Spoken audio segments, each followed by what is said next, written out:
motema etondi sami naposa na yo aba papa molimo nanga ezo ganga koluka yo nana kotikateo kotambola na yo osamotema nanga kolanda yo nana kolembateo kongumba mela yo tina. Que nous avons commencé le mardi passé concernant le parler en langue. Nous savons que notre grand sujet, c'est le cœur de l'homme. Parce que la croyance est intérieure. La croyance n'est pas extérieure, bien-aimés. C'est ce que nous croyons au fond de notre cœur que nous exprimons par des actes que nous posons à l'extérieur. Et nous avons enseigné beaucoup de choses, comment faire pour que le cœur devienne pur. Notre cœur ne peut que devenir pur si la parole de Dieu demeure en nous. Mais nous devons le connaître, comme le Seigneur lui-même a su le dire, que mon peuple périt parce qu'il lui manque la connaissance. D'autres versions disent que mon peuple est détruit parce qu'il lui manque la connaissance. Si nous n'avons pas la vraie connaissance, la manière dont Dieu veut que les hommes puissent le servir, nous allons créer notre propre manière de servir le Seigneur. N'oubliez pas qu'au cours de ces émissions, je le répète toujours, que Dieu a dit dans sa parole, vos pensées ne sont pas mes pensées et vos voix ne sont pas mes voix. Nous ne pouvons pas servir le Seigneur si nous n'avons pas la connaissance de ses voix et de ses pensées. Dieu a révélé ses pensées, ses voix par la parole, les Écritures que nous lisons. Et je vous ai dit que l'Écriture que Dieu nous donne, c'est pour 4 raisons. La Bible dit c'est pour que l'Écriture soit enseignée, la parole soit enseignée, pour que la parole puisse nous convaincre. La parole doit nous corriger et elle doit nous instruire pour que nous puissions être des hommes et des femmes capables de servir Dieu selon sa volonté. Mais parfois nous avons créé des doctrines et nous l'avons attribué à Dieu sans sonder les Écritures, sans vérifier ce qui est écrit, comme les chrétiens de Bérée, malgré le renommé de l'apôtre Paul, ce qu'il pouvait faire avec le Seigneur, des grands miracles, des grands prodiges. Et quand il enseignait, ces chrétiens de Bérée examinaient les Écritures pour voir si l'enseignement que Paul leur a donné est conforme à ce que Jésus-Christ a laissé pour son Église. Nous ne pouvons pas créer d'autres doctrines. Nous ne pouvons pas apporter à l'Église d'autres messages. Jésus était tellement strict et sévère. Il a dit à ses disciples, enseignez-leur à observer tout ce que moi, je vous ai prescrit. C'est pour dire que l'apôtre Pierre, l'apôtre Jacques, tous ces apôtres qui étaient avec le Seigneur ne pouvaient pas enseigner autre chose que ce que Jésus leur a enseigné. Et l'apôtre Paul qui a reçu l'évangile, comme il le dit dans la parole, que Dieu a jugé bon de nous confier l'évangile, il conseille à son fils Timothée, tu ne dois pas enseigner autre chose que ce que tu as reçu de moi.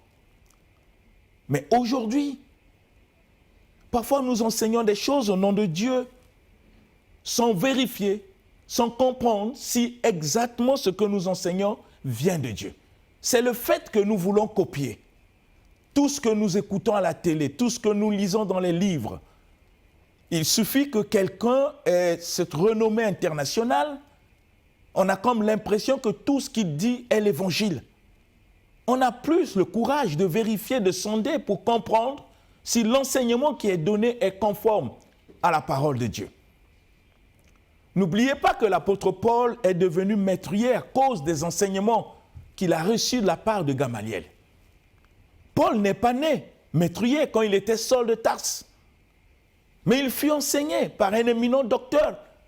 Mais qu'est-ce que Gamaliel a enseigné à l'apôtre Paul? Ce n'était pas l'évangile. Ce qu'il a reçu a mené Paul à persécuter l'Église, à persécuter la vraie doctrine, la doctrine du salut que le Seigneur a amenée pour l'humanité. Et quand il a reçu la grâce, bien-aimé, que Dieu l'a visité, Dieu l'a localisé, c'est comme ça que l'apôtre Paul a compris que tout ce qu'il avait reçu comme enseignement n'était pas l'évangile. Et il a commencé à prêcher l'évangile et à détruire tout ce qu'il avait reçu qui n'amenait l'homme nulle part. Nicodème, c'est la même chose. C'est un grand enseignant. Quand il était face à Jésus, Jésus lui parle de la nouvelle naissance. Il était étonné pour la première fois d'écouter ce message de la nouvelle naissance. Et il a posé la question à Jésus, comment cela peut se passer? Quelle était la réponse du Seigneur? Il dit, toi qui es docteur de la loi, tu ne connais pas ces choses? Et Jésus lui dit encore que nous parlons de ce que nous connaissons. Vous voyez, c'est pour la première fois que Nicodème était confus pour comprendre que ce qu'il enseignait n'était pas l'évangile. Bien-aimés, nous devons nous mettre parfois en cause des enseignements que nous avons reçus, des pratiques que nous faisons, parfois qui n'ont rien à voir avec ce que la parole de Dieu nous enseigne. On ne peut pas avoir honte de se corriger, de se repentir, pour suivre le chemin que le Seigneur a tracé, qu'il a laissé pour son Église. Nous sommes en train de développer, de faire l'étude verset par verset de 1 Corinthiens 14 concernant le parler en langue. Nous voulons comprendre que dit la parole de Dieu. Au début de tout ce que nous voyons. Mais qu'est-ce que la parole nous enseigne sur le parler en langue? Nous avons, le mardi passé, lu le verset 1, que le Seigneur nous demande de chercher les dons spirituels, mais surtout celui de la prophétie. Il ne dit pas celui du parler en langue, il dit celui de la prophétie. Et je vous ai dit qu'il y a une raison. Pourquoi Dieu dit celui de la prophétie? Il y a une raison, nous allons voir au fur et à mesure que nous allons étudier ce passage, vous allez comprendre pourquoi le Seigneur, au verset 1, nous conseille de chercher les dons spirituels, surtout celui de la prophétie. Et nous avons lu le verset 2. Dans le verset 2, que dit le Seigneur? Dit, celui qui parle en langue ne parle pas aux hommes. J'aimerais que vous puissiez le lire. Il dit, celui qui parle en langue ne parle pas aux hommes. Il parle à qui? La Bible dit dans le verset 2, il parle à Dieu. Parce que personne ne peut le comprendre. C'est en esprit qu'il dit les mystères. Le verset 2. Vous voyez, avoir une mauvaise compréhension de ce verset 2 peut nous amener à faire sortir ce passage dans son contexte, et ça devient prétexte. Et sur ces prétextes, nous pouvons créer des doctrines. Dieu est clair, il dit que celui qui parle en langue ne parle pas aux hommes. Il parle à Dieu. Et nous avons posé la question. Quand l'homme parle en langue à Dieu, qu'est-ce qu'il dit? Est-ce qu'il est en train de prophétiser contre Dieu pour dire à Dieu, réponds-toi? Quand l'homme parle en langue, il s'adresse à Dieu. Qu'est-ce qu'il parle? Qu'est-ce qu'il dit à Dieu? Si ce n'est une prière d'adoration, de louange, d'exaltation, de demande, de confession. Quelles sont les relations qui lient l'homme quand il s'approche de Dieu pour lui parler? C'est la question que nous devons nous poser, bien-aimés, pour comprendre le contexte. Et je vous ai dit que quand l'apôtre Paul, par la grâce du Seigneur, a parlé aux Corinthiens concernant le parler en langue, il y avait tout un désordre du parler en langue. Et l'apôtre Paul voulait amener l'Église à comprendre le véritable parler en langue selon Dieu, afin de faire taire tous ces désordres du parler en langue. Et je vous ai dit que moi qui vous enseigne, je crois au parler en langue, tel que le Seigneur l'a enseigné. Le parler en langue est biblique. Le parler en langue, tel que Dieu l'enseigne. Mais je ne crois pas au désordre du parler en langue. Comprenez? Celui qui parle en langue, ici le verset 2 dit, il parle à Dieu, mais pas aux hommes. Si nous arrêtons seulement dans ce verset 2, cela suppose que si à l'église, quelqu'un parle en langue, ça ne concerne pas l'église, ça concerne Dieu. Ça ne concerne pas l'église. Si nous voulons interpréter le verset 2, ça concerne Dieu. Donc on suppose que celui qui parle en langue, il est en train d'adorer, il est en train de louer, il est en train de faire une prière, une demande, une confession, une prière d'exaltation ou de supplication. Nous supposons, parce que qu'est-ce qu'il peut dire à Dieu en langue? Il va dire à Dieu que tu es mauvais? Réponds-toi, toi tu fais l'injustice? Non.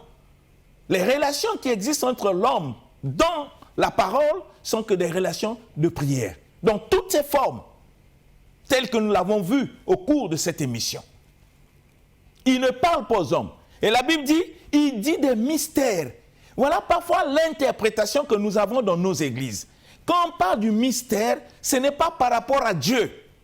Parce que devant Dieu, il n'y a pas de mystère. Il est omniscience. Il connaît toutes choses d'avance. Il sait même ce qui peut arriver demain dans ta vie. Chez Dieu, il n'y a pas de mystère. Le mystère, c'est par rapport aux hommes qui ne comprennent pas ce que tu es en train de dire en langue. Parce que quand on parle de mystère, c'est ce qui est caché, ce qui n'est pas révélé.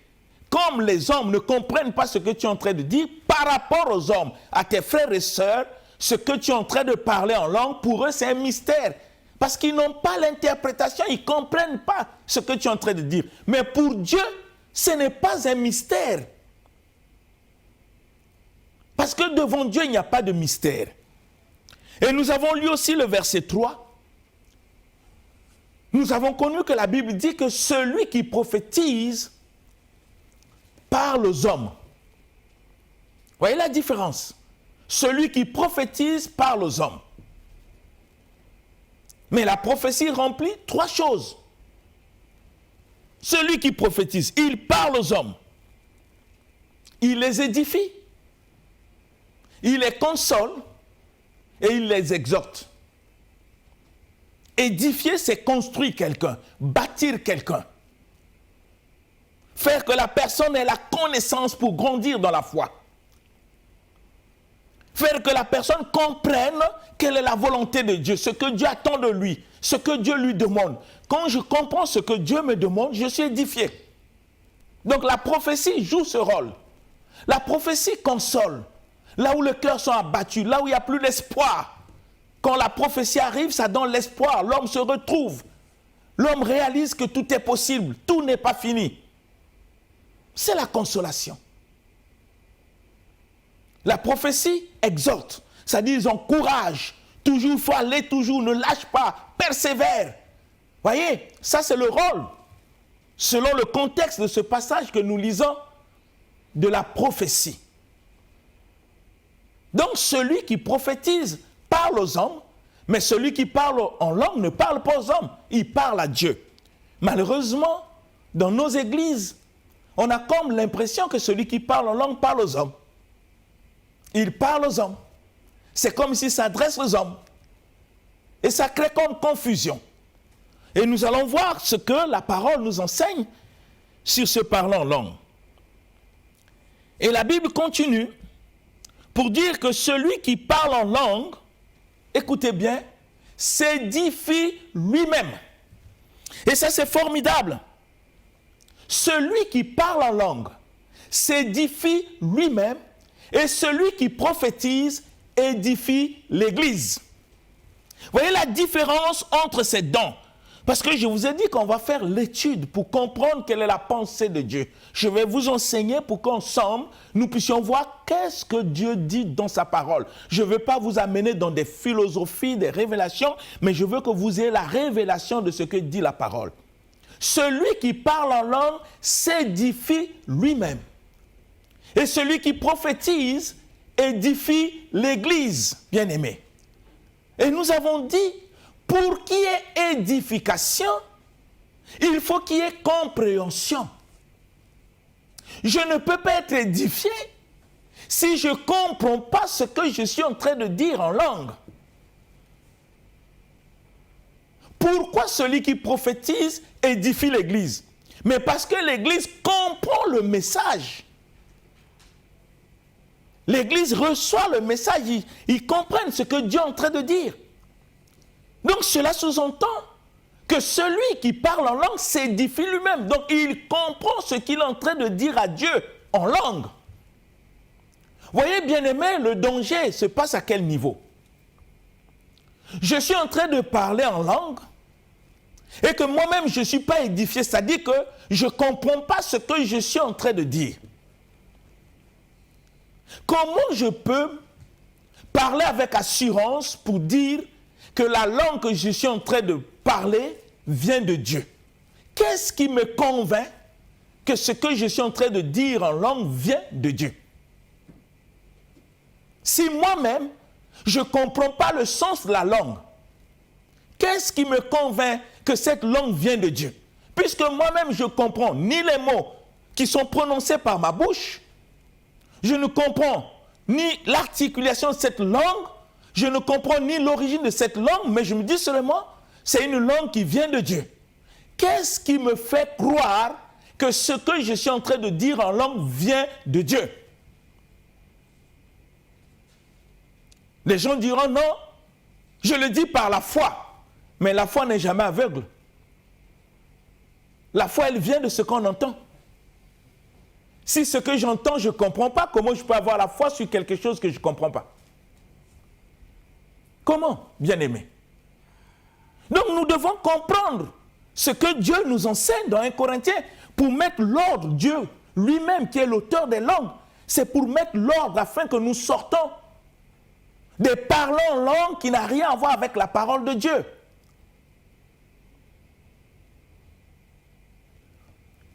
Je vous avais lu ici, le mardi passé, le livre de Actes des Apôtres, cette expérience du Saint-Esprit sur la vie des apôtres. Et je vous ai montré quelque chose que nous devons faire attention parce que le jour de la Pentecôte, ce n'est pas l'apôtre Pierre, ce n'est pas l'apôtre Jean qui ont décidé de parler en langue. La décision ne venait pas d'eux. La Bible dit, ils se mirent à parler en langue selon que l'Esprit leur donnait de s'exprimer. Donc ça ne venait pas d'eux. C'est l'œuvre du Saint-Esprit. Pierre n'avait jamais imaginé qu'un juif devait parler en langue. Et nous allons revenir sur Actes. En faisant cette étude de 1 Corinthiens 14, nous allons revenir sur Actes pour que vous compreniez de quelle langue Pierre, Jean et tous les apôtres ont parlé. Revenons dans ce que nous sommes en train de lire. Je suis en train de vous faire ces rappels pour que nous ne puissions pas nous perdre dans les fils des idées. Donc, dans le verset 4 de 1 Corinthiens 14, Dieu dit, celui qui parle en langue s'édifie lui-même. Et nous avons dit que pour qu'il y ait édification, il faut qu'il y ait compréhension. Et j'avais pris même un exemple. Quelqu'un quitte l'Allemagne, il vient dans notre église, par exemple, ou dans votre église, il prêche en allemand, tout en sachant que tous ceux qui sont dans l'église ne comprennent pas l'allemand. La question, est-ce que les gens seront édifiés? Ils ne seront pas édifiés. Parce qu'ils ne comprennent pas la langue auquel le pasteur allemand est en train de prêcher ou d'enseigner, puisque nous ne comprenons pas la langue. Donc il n'y a pas édification. Il y a édification quand il y a compréhension. Alors les gens peuvent me dire, mais pasteur, tu dis comme ça, c'est les choses de l'esprit. Mais n'oubliez pas ce que Dieu a dit toujours dans le livre de Corinthiens. Nous n'avons pas reçu l'esprit du monde. Nous avons reçu l'esprit qui vient de Dieu afin que nous connaissions les choses que Dieu nous a données par sa grâce. Il y a la connaissance. Et parmi les choses que Dieu nous donne par sa grâce, il y a des dons spirituels. Il y a le parler en langue. Nous devons connaître pour être en harmonie avec la parole du Seigneur. Maintenant le verset 5. Que dit la parole? Nous avons vu, la parole dit au verset 5, « Or, je désire que vous tous vous parlez en langue. » C'est l'apôtre qui parle. Mais il dit, « Mais encore plus que vous prophétisez. » Parce que celui qui prophétise est plus grand. Voilà le verset 5. Est plus grand que celui qui parle en langue. Mais à un certain moment, on nous dit, dans nos églises, que celui qui parle en langue est plus spirituel que celui qui prophétise. Mais Dieu, lui, dans la parole, dit le contraire.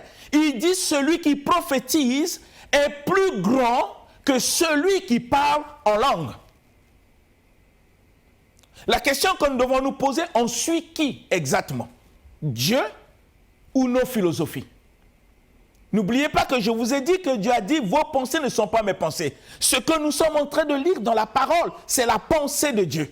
Et Dieu nous enseigne que celui qui prophétise est plus grand que celui qui parle en langue. Et vous allez voir la suite du verset 5.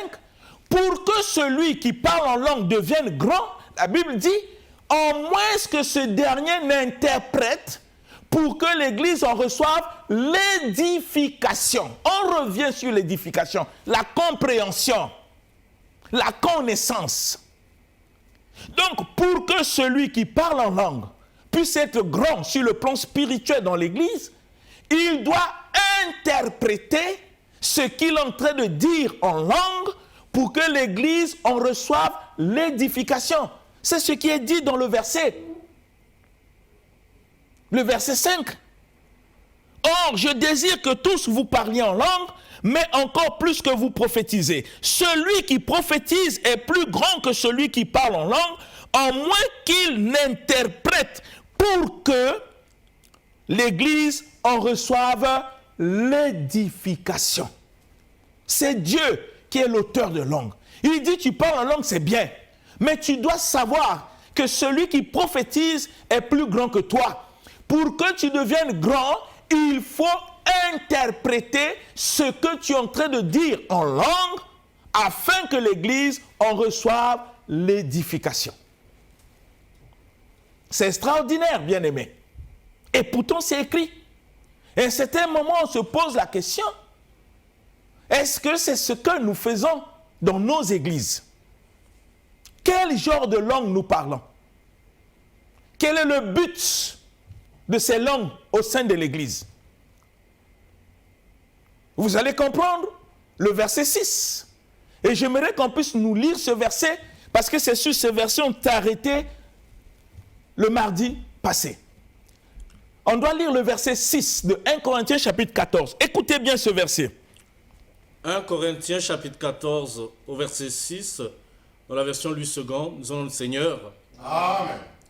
Et maintenant, frères, de quelle utilité vous serais-je si je venais à vous parlant en langue, et si je ne vous parlais pas par révélation, ou par connaissance, ou par prophétie, ou par doctrine?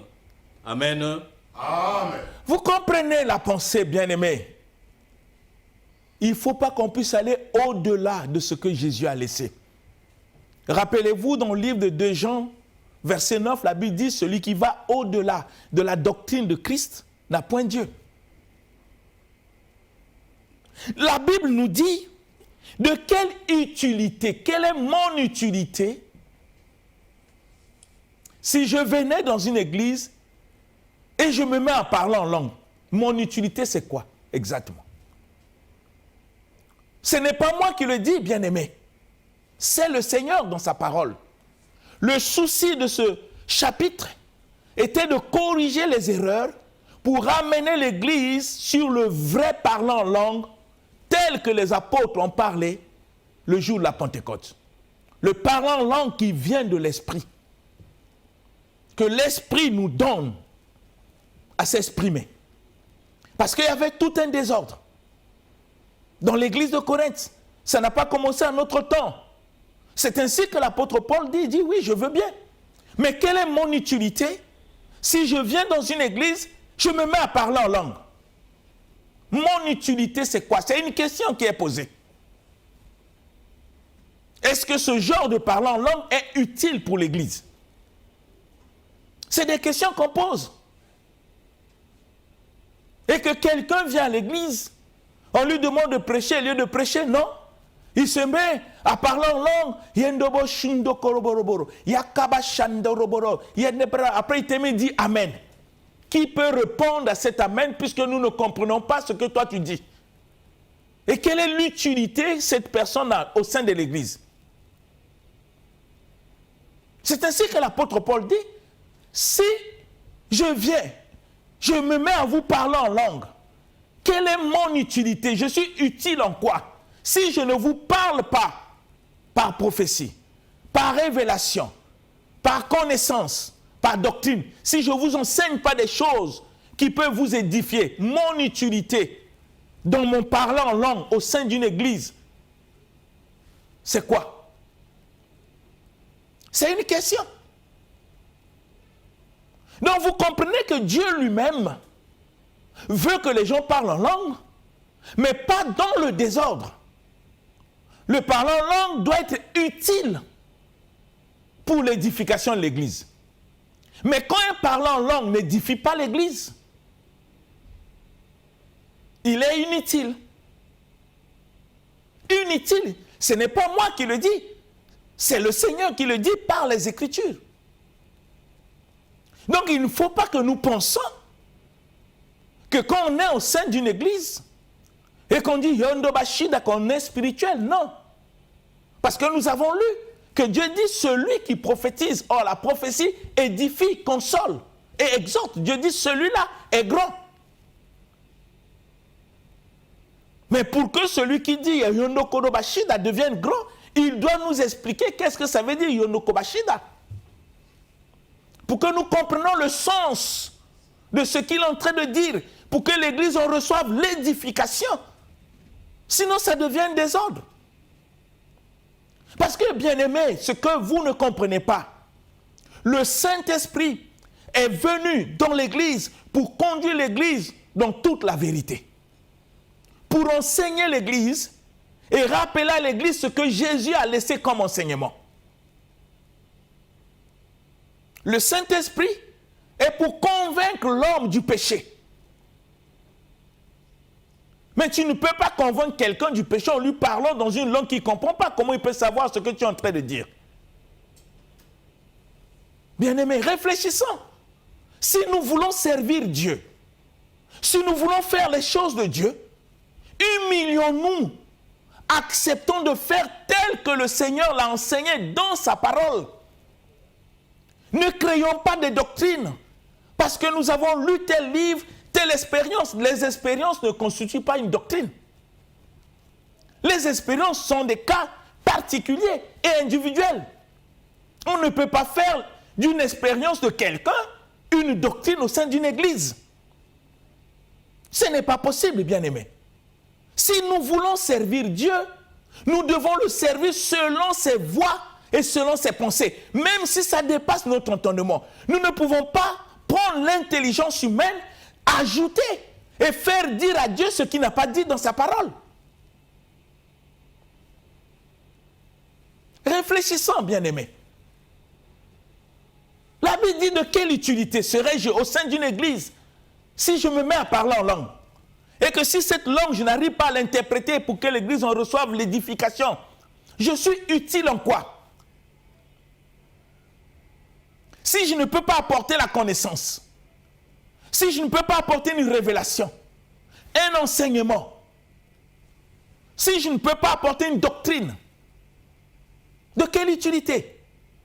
C'est ainsi que, quand l'apôtre, par la grâce du Seigneur, a constaté qu'il y avait un désordre, il ramène les gens à comprendre, même en prenant des éléments naturels, pour amener l'homme à avoir la vraie compréhension de ce qui est de Dieu et de ce qui n'est pas de Dieu. Nous allons lire le verset 7. Écoutez bien le verset 7. 1 Corinthiens chapitre 14, au verset 7, nous allons le Seigneur. Amen. Si les objets inanimés qui rendent un son, comme une flûte ou une harpe, ne rendent pas de son distinct, comment reconnaîtra-t-on ce qui est joué sur la flûte ou sur la harpe? Amen. Amen. On peut aussi lire le verset 8. Verset 8. Et si la trompette rend un son confus, qui se préparera au combat? Amen. Amen. Je ne sais pas si vous comprenez le contexte de ces versets. Quelle sagesse Dieu utilise par la bouche de son serviteur Paul afin de corriger ce désordre de parler en langue qui existe même à notre temps aujourd'hui. Ça devient tout un désordre. C'est ainsi qu'il dit de même, si les choses, les objets inanimés qui rendent un son comme une flûte nous connaissons la flûte comme une flûte ou une harpe ne rendent pas les sons distincts. Écoutez-moi bien, aimés, distincts.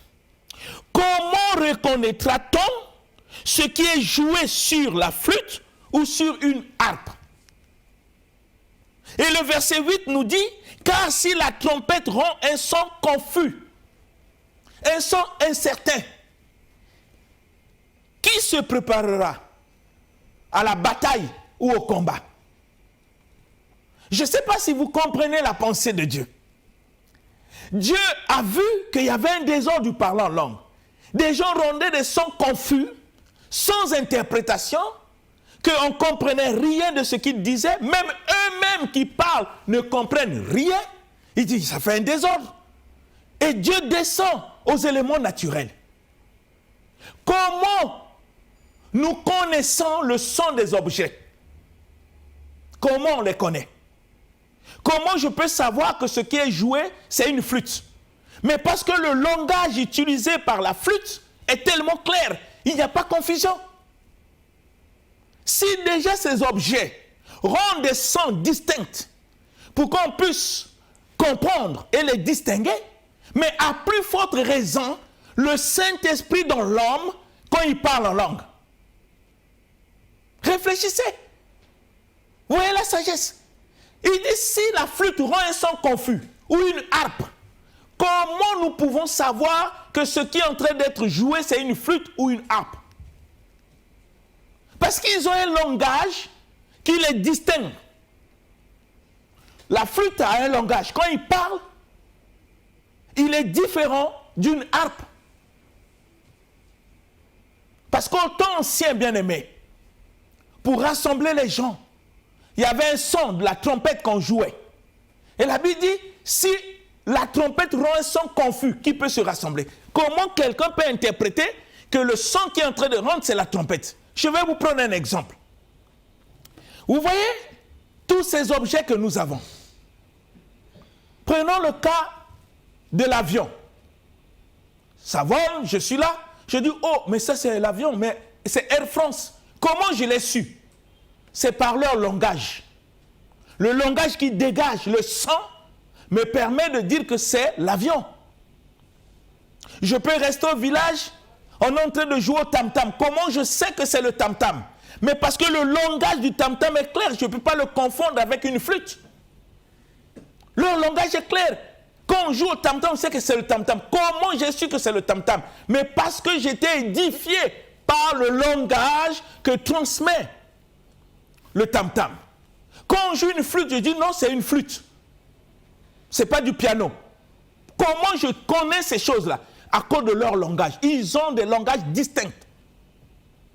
Donc Dieu veut nous amener à comprendre qu'il n'est pas possible qu'en parlant en langue, qu'on ait des langages confus. Non, distincts. Essayez d'imaginer que l'avion est en train de passer. On me demande c'est quoi, je dis c'est le tam-tam. Vous ne voyez pas que c'est une confusion? C'est que je ne suis pas édifié.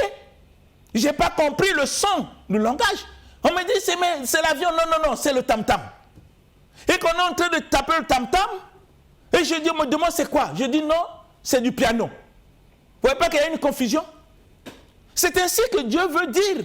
Si ces objets qui n'ont pas le Saint-Esprit ont des langages clairs que les hommes peuvent les écouter, les distinguer, mais à plus forte raison que le Saint-Esprit dans l'homme, quand il parle en langue, comment on ne peut pas distinguer? Comment il ne peut pas avoir un son clair pour que l'Église en reçoive l'édification? Vous avez compris pourquoi le Seigneur a dit, pour que celui qui parle en langue devienne grand, il doit l'interpréter. Pourquoi l'interprétation? Mais pour qu'on comprenne ce qu'il est en train de dire. C'est ainsi que Dieu a mené avec ces objets inanimés, des objets qui ne bougent pas, qui n'ont pas l'esprit. Quand il parle, je sais que c'est une flûte. Quand il parle, je sais que c'est une harpe. Je sais que c'est la guitare. Je sais que ça, c'est le piano. Comment je le sais? C'est par leur langage. Ils parlent et moi, je peux interpréter pour dire ça, c'est piano. Vous comprenez, bien-aimés? C'est ainsi que l'apôtre, par la grâce que Dieu lui a donnée, a voulu corriger les erreurs pour qu'il n'y ait pas confusion sur le parlant en langue auquel ça devient comme une habitude. Même quand tu te réveilles, mais parfois tu ne comprends pas. Tu viens devant la chair avant même de prier. Mais le problème pour moi, c'est que quand tu parles et que tu comprends, il n'y a pas un problème. Mais dès que tu ne comprends pas, il y a un problème. Parce que Dieu dit même la flûte, on ne le connaît pas son langage. Une harpe, ce n'est pas son langage. Le tam-tam, ce n'est pas son langage. L'avion, ce n'est pas son langage. Une voiture, ce n'est pas son langage. Ça, c'est les objets, bien-aimés. C'est ainsi que vous allez voir. Le verset 9 va amener cette comparaison avec les objets inanimés. Lisez le verset 9. 1 Corinthiens chapitre 14, au verset 9, nous allons le Seigneur. Amen. De même, vous, si par la langue, vous ne donnez pas une parole distincte, comment saura-t-on ce que vous dites? Car vous parlerez en l'air. Amen. On dit vous parlerez en l'air. Ce n'est pas moi le pasteur qui le dit, c'est les Écritures. Vous comprenez qu'il y a un danger. Le diable s'est emparé de la parole de Dieu pour créer la confusion au milieu des enfants de Dieu. Heureusement que Dieu a inspiré les Écritures pour nous aider à comprendre si ce qui se passe est conforme à sa volonté. Pourquoi Dieu dit de même? Donc il a pris la comparaison des objets qui n'ont pas de vie, comme une flûte. Il nous démontre que si ces objets-là rendent des sons confus, on ne peut pas distinguer c'est une flûte. Vous comprenez? C'est ainsi que Dieu dit de même. C'est une comparaison. Ça dit Dieu ne comprend pas. Comment des gens qui prétendent parler en langue ne rendent pas des sons distincts quand ils parlent? Et le Seigneur dit, quand vous faites comme ça, vous parlez en l'air. Ce n'est pas moi qui le dis. C'est ce qui est écrit, bien-aimé. Je veux que tu puisses réfléchir. Nous allons revenir là, le mardi prochain, pour que nous puissions faire l'étude. Vous allez découvrir beaucoup de choses. Et je le répète, je ne suis pas contre le parlant en langue. Non. Je crois tellement au parlant en langue, peut-être plus que vous. Mais je veux que le parlant en langue qui est parlé à l'église soit conforme à ce que le Seigneur a dit. Parce que Dieu dit, vos voix ne sont pas mes voix et vos pensées ne sont pas mes pensées. Je veux que tu réfléchisses, ma soeur.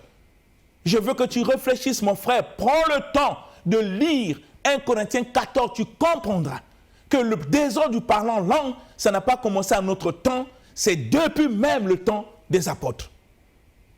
Que l'Esprit continue à parler au fond de ton cœur pour t'amener dans l'ordre, dans ce qui concerne le parlant en langue, pour la seule gloire de notre Seigneur Jésus-Christ.